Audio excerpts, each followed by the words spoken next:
Now we're going to talk about diversity today, and I know you've just done a course where you've actually been looking at some of this at Warwick University as well, just coincidentally. I have indeed. I've just been on a training course because I sit as a recorder, as you know, which is a part-time judge, and people may not realise that all judges and recorders and tribunal judges, we're all being given training on inclusion and diversity. Some people may say, "Oh, it's coming about 30 or 40 years too late," but it's happening nevertheless, and it's interesting. The last couple of days thrown up some interesting discussions, some thought-provoking content in the course. So was this looking at why it's important within the justice system generally, and why you're Yes, aware of these issues? What were the kind of yes. things that were getting flushed up by the It's discussion? not. It wasn't just looking at the issues of inclusion and diversity within the judiciary and within the legal profession. The um, the real thrust of it was sentencing, because there's been some interesting research about um, disproportionate imprisonment of people from black and ethnic minorities in this country. And we had a very interesting lecture, which was comparing some statistics between the UK and one of the American states and Canada. So we were looking at those kinds of issues. That's really interesting. But of Mm. course, it also knocks on into sort of everybody's day-to-day work as well. And I think a lot of the issues that affect probably sentences are those that we can experience when we're on the street, or Yeah, when we're going to the cinema and we see different treatment of people. yeah, And and I mean, I think it's one of those things that chambers have been having to deal with, isn't it? Because it's always been sort of traditionally the bastion of the white middle class male, hasn't it? yes. She says to Um, you as a woman in a yes, well, in criminal law. Um, that's right. I mean, you are right. When I first started at the bar, 40 years ago, there were women at the bar, but not very many of us doing criminal work. There were more women doing family work, um, but certainly one was very much in a minority, and I never found it. How can I put it? I never found it unduly difficult or oppressive, but it certainly had its challenges, um, in so many ways. It's not that people were overtly sexist, but there were certain assumptions about the role of women at the criminal bar, the types of cases that were suitable for women at the criminal bar, and things of that kind. that's so interesting. So that was my first experience of it. But it wasn't just that I'm female. I come from a working class background too, and so my diversity is in two ways, if you like. Yeah, Um, absolutely. and the fact is, back then there were a higher proportion of white middle class males who'd been to some of them to public school, many of them to Oxbridge or Durham University, very good class, prestigious universities, and in that way, I came from a very different background. I went to a good grammar school, but growing up in the Black Country was not quite the same as the upbringing that some of my colleagues had had. Yeah, and I think the contrast some years back was so much greater than I think it is even today, in terms of the differences between a grammar school and a private school, and Yes, experiences that you had. But do you yes. feel that having that diverse background, and having that different experience growing up has actually helped you understand your clients better and some of the Oh, in the Black Country, most certainly, because I understand the accent in a way that other people didn't. the Google Translate, yeah. I can speak fluent Black Country, and I remember vividly standing at Wolverhampton Crown Court one day when I was quite young, and the person who transcribed the tape recorded police interview with the suspect had transcribed some of it phonetically. And as you know, the Black Country accent, I wore there, I day do it. And my colleague who was doing the case came over to me with this transcript. Rachel, can you tell me what this means? Excellent. I've had some very funny experiences. So yes, I mean, I think, joking aside about the Black Country accent, I think um, I'm sure my clients can tell that I'm not some posh person. Yeah. And if that helps them, well, then I'm glad. If they find me slightly more relatable because of that, well, then that's good. Yeah, and they're probably going to relax more straight away and be easier to work with when you're Um, trying to construct. Is that what you find? Clients vary greatly. That's Whether too much they're, of a whether generalisation. they're relaxed or not might depend upon the circumstances of the case. But I meant yeah, I mean, I think mm, um, we try to uh, communicate with our clients in the best way possible. And for some people whose comprehension may be limited, we may need to use very simple language. For other people, they're much more sophisticated. It's one of the challenges of our job is trying to communicate with people from all walks of life and from all sections of society. It's a very much a feature of our job, that is. yeah, so that diversity can really help then in Yeah. chambers where there might be a barrister that's maybe better suited to a certain type of client. Would you? Well, one hopes so. I mean, there was certainly an attitude years ago that, as I was saying when I started, that certain types of work weren't suitable for women and so on. Um, I wouldn't say I was sent out to represent um, armed robbers necessarily very often when I was young, because I think my clerks would have taken the view that um, these hardened criminals were probably too sophisticated for a young girl like me. But then as years go on and time goes on, you get to earn your stripes, and the type of work that you're doing changes with your level of experience, of course. Yeah. So going back to Citadel itself, Yeah, so Citadel has a reputation for being a diverse chambers, and it's something that good, all the barristers are very and all the members are very proud of, and it good. about a lot. What would you say that it is truly diverse, or would you say that it's something that's come over time with young people coming in? How would you describe diversity at Citadel? Well, I think it crosses a great number of divides, or perceived divides. There's not just the obvious ones, racial and cultural background. We're diverse because of our um, social background. We're diverse in terms of gender and always have been. We're diverse in the sense that we have people who've been through very different parts of the education system.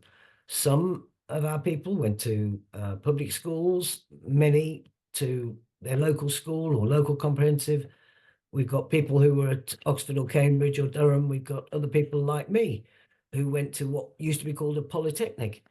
But more than that, we welcome people who come to the bar from a slightly different angle. And so we have, I think, always had a good record of taking people who are mature entrants to the bar. And Yeah. that can be very important too. I know that you've done a podcast with Lee Egan about this, Yes. Yes. who had a very successful career in the mobile telecommunications industry. He's by no means the only one. We've had a number of people who've joined us over the years, having had different careers, armed forces, people who've come because they've been on the solicitor's side of the profession, people in the finance industry, all different walks of life. People have come as mature entrants to the bar. And so we've always tried to encourage that diversity in all those different ways. And I hope that we've succeeded. And I'm heartened if people think that we are a diverse chambers, because we've always wanted to be, we've always tried to be. So how do you make people feel welcome? You know, if they've got such diverse backgrounds, how do you go about making people feel welcome when they become a member? Well, I think it starts with recruitment. It has to start with recruitment, doesn't it? The fact that people are taken into chambers as pupils and then as tenants, or for that matter, the fact that we recruit staff who come from a wide variety of backgrounds too. Um, uh, that obviously has to be where it starts. And then when they start working in the clerk's room, or when they start their pupillage, well, it's just as simple, isn't it, as greeting people with a smile and making them feel welcome and being interested in them. And if they've come from a different working background, which people working in the clerk's room very often have, members of chambers might have, well, then ask them about it. Find out what their life's experience has been. I think if you're genuinely interested in people, then you make them feel welcome, don't you? Yeah, no, absolutely. That's absolutely right. And I have to say, whenever I've been into chambers and just chatting to people, you know, in meetings and things, they're always so friendly. It's really noticeable, really noticeable. Well, that's great. And a great sense of humour actually is what comes across. And Oh, that I've good, always really appreciated. good. I mean, what do you feel the whole sort of diversity aspect adds to the atmosphere and to the partnership that you all have within around the members and sort of community? That's what I'm looking, the community that you all have. Well, I think it's as simple as this. You've already referred to people having a good sense of humor. I think it's just a lot more fun when you're working with people who come from completely different backgrounds. Um, we each have our own life's experience. We've each got our own stories to tell. We may each have our own slightly different sense of humor, and um, all of those things can add up to a good mixture, even if it just means that we're all teasing each other about things and, taking the mickey out of each other about things. I think on its lightest level, it can be more fun. On a deeper level, it means that when people have these different backgrounds, we are all broadening each other's horizons, Mm. whether we know it or not, just by sitting there, chatting over a cup of tea or coffee, talking about our cases, which of course we do. We're all broadening each other's horizons. We're straight away opening each other up to different viewpoints, Yeah, different it's attitudes, mm. and that has got to be healthy.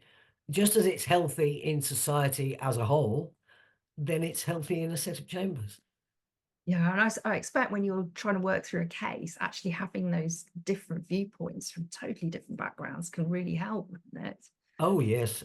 Obviously, you get a group of lawyers in a room, and you're likely to get widely differing opinions about any subject. Somebody may be right, somebody may be arguing something else. We do have debates about things, and that's a very valuable part of Chambers life. Some people call it the collegiate atmosphere. Whatever you call it, whether you put a label on it or not, it's it's part of the support network that we have, because it's as simple as this. A relatively junior member of Chambers can go back to Chambers from court, find someone in Chambers and say, "I've got a really tricky situation. Can I discuss it with you?" And obviously, the answer will always be yes. And so, in that way, we're all providing career support to each other.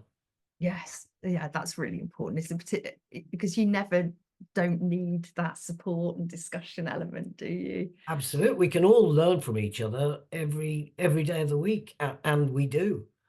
No, Um, absolutely. So if another barrister was considering joining Citadel as a member, what would you say to them in terms of, whatever their background is, whatever sort of person they are? Why should they come to Citadel?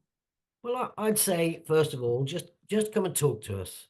You know that you won't know what Chambers is like. You won't know about the way in which the organisation is structured. You won't know about the atmosphere in Chambers until you actually come and see us and come and talk to us. And I suppose the bottom line really is this. I think being happy in one's career is crucially important. I've been very, very lucky throughout my professional life to have a challenging and rewarding career. I haven't taken it for granted. There have been times when it's been extremely stressful. Of course, there have. I'm no different to anyone else in that regard. The criminal bar certainly can be a very stressful and demanding job.